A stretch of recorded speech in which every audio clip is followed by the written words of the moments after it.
പ്രഥമ പ്രധാനമന്ത്രി Jawaharlal നെഹ്റുവും Edwin mount ബാറ്റനും തമ്മിലുള്ള കത്തിടപാടുകളിൽ വിവാദങ്ങളിൽ നിറഞ്ഞു നിന്നിട്ടുള്ളതാണ് എല്ലാ കാലത്തും. ഈ കത്തുകൾ 2008 സോണിയാഗാന്ധി കൈക്കലാക്കി. ഈ കത്തുകൾ തിരികെ ആവശ്യപ്പെട്ടിരിക്കുകയാണ് പ്രൈം മിനിസ്റ്റേഴ്സ് മ്യൂസിയം. കത്തുകൾ തിരികെ നൽകണമെന്ന് BJPയും ആവശ്യപ്പെടുന്നു. ഗൗതം അനന്തനാരായണൻ വിവരങ്ങളുമായി ചേരുന്നു. ഗൗതം, വിശദാംശങ്ങൾ.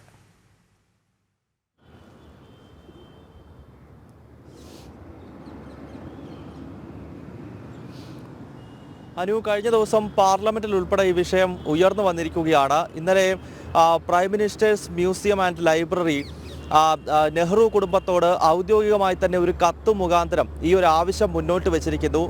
ഇതിൻ്റെ അടിസ്ഥാനപരമായ പ്രശ്നം നേരത്തെ സൂചിപ്പിച്ചതുപോലെയാണ്. അതായത് പ്രധാനമന്ത്രി നെഹ്റുവും എഡ്വിൻ മൗണ്ട് ബാറ്റനും തമ്മിലുള്ള കത്തുകളുമായി ബന്ധപ്പെട്ട വിവാദങ്ങൾക്ക് വളരെയേറെ പഴക്കമുണ്ട്. ഇരുവരും തമ്മിൽ വഴിവിട്ട ബന്ധമുണ്ടായിരുന്നുവെന്ന് പരാമർശിക്കുന്നവരും അത്തരം ചില രീതിയിൽ പരാമർശിക്കുന്ന ചരിത്രകാരന്മാരും ഒക്കെ ഉള്ളത് നമുക്കറിയാവുന്നതാണ്. എന്തായാലും ഇത്തരം വിവാദങ്ങൾ നിലനിൽക്കുന്നത് കൊണ്ടാകാം, എന്തോ ചില കാര്യങ്ങൾ മറച്ചു പിടിക്കേണ്ടത് കൊണ്ടാകാം 2008 UPA സർക്കാരിൻ്റെ കാലത്ത്, ഒന്നാം UPA സർക്കാർ ഭരണത്തിലിരിക്കുമ്പോൾ ആ സ്വാധീനം ഉപയോഗപ്പെടുത്തിക്കൊണ്ടാണ് അന്ന് സോണിയാഗാന്ധി പ്രൈം മിനിസ്റ്റേഴ്സ് മ്യൂസിയത്തിൽ നിന്ന് ഈ കത്തുകൾ 51 കത്തുകൾ നെഹ്റു കുടുംബം അധികാരത്തിൻ്റെ സ്വാധീനത്തിൽ പൊതുമധ്യത്തിൽ നിന്നും മാറ്റുന്നൊരു പശ്ചാത്തലമുണ്ടായി. ഇപ്പോൾ ഈ കത്തുകൾ ഉള്ളത് സോണിയാഗാന്ധിയുടെ പക്കലാണ്.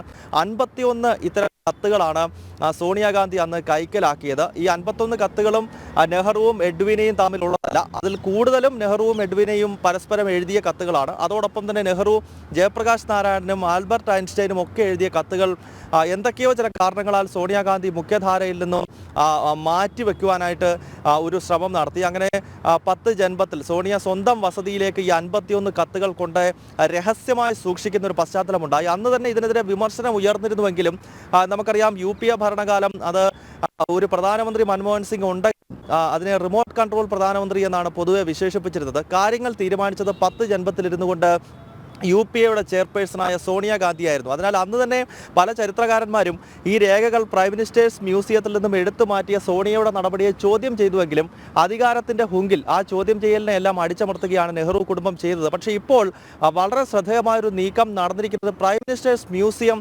ഔദ്യോഗികമായി തന്നെ കത്ത് മുഖാന്തരം ഈ കത്തുകൾ തിരിച്ചേൽപ്പിക്കണമെന്ന് ആവശ്യപ്പെട്ടിരിക്കുകയാണ്. സോണിയാഗാന്ധിയുടെ മകനും ലോക്സഭാ പ്രതിപക്ഷ നേതാവുമായ രാഹുൽ ഗാന്ധിക്കാണ് പ്രൈം മിനിസ്റ്റേഴ്സ് മ്യൂസിയം കത്തെഴുതിയിരിക്കുന്നത്. ഈ 51 കത്തുകൾ തിരികെ ഏൽപ്പിക്കണം. ഇനി അതിൻ്റെ യഥാർത്ഥ കത്തുകൾ, അതായത് നെഹ്റു ഈ എഡ്വിനയ്ക്കൊക്കെ എഴുതിയിട്ടുള്ള യഥാർത്ഥ കത്തുകൾ ഏൽപ്പിക്കാൻ പറ്റത്തില്ല എങ്കിൽ, എന്തെങ്കിലും കാരണത്താൽ അതിന് തടസ്സമുണ്ടെങ്കിൽ അതിൻ്റെ ഫോട്ടോ കോപ്പിയെങ്കിലും തിരിച്ചേൽപ്പിക്കണമെന്നാണ് പ്രൈം മിനിസ്റ്റേഴ്സ് മ്യൂസിയം ആവശ്യപ്പെട്ടിരിക്കുന്നത്. എന്തായാലും BJP ഈ വിഷയം ഉയർത്തുന്നുണ്ട്. ഇന്നലെ രാജ്യസഭയിലും ലോക്സഭയിലും ഒക്കെ ചർച്ച നടക്കുമ്പോൾ രാജ്യസഭയിൽ ഇന്നലെ ഈ ഭരണഘടനാ വിഷയത്തിൽ ചർച്ച ആരംഭിച്ചിരുന്നു. ആ ചർച്ചയിൽ തന്നെ BJP എന്തിനാണ് ഈ കത്തുകൾ സോണിയാഗാന്ധി ഇങ്ങനെ സൂക്ഷിച്ചു വെക്കുന്നത്, മുഖ്യധാരയിൽ നിന്നും എന്തിന് ഈ കത്തുകളെ എടുത്തു മാറ്റിയെന്ന ചോദ്യം ഉന്നയിച്ചിരുന്നു. അതിനാൽ ഈ കത്തുകൾ എത്രയും പെട്ടെന്ന് തിരികെ മ്യൂസിയത്തിനും ലൈബ്രറിക്കും നൽകണമെന്ന ആവശ്യമാണ് BJP പാർലമെന്റിൽ ഉൾപ്പെടെ ആവശ്യപ്പെടുന്നത്. എന്തായാലും നമുക്കറിയാം ഈ എഡ്വിനെയും നെഹ്റുവും തമ്മിൽ എഴുതിയ കത്തുകളെ സംബന്ധിച്ചുള്ള വാദഗതികൾ അല്ലെങ്കിൽ അത്തരം വിവാദങ്ങൾ അത്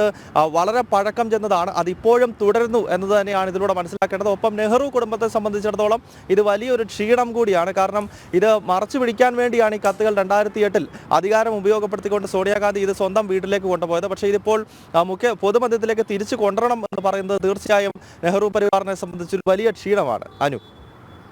ശരി ഗൗതം.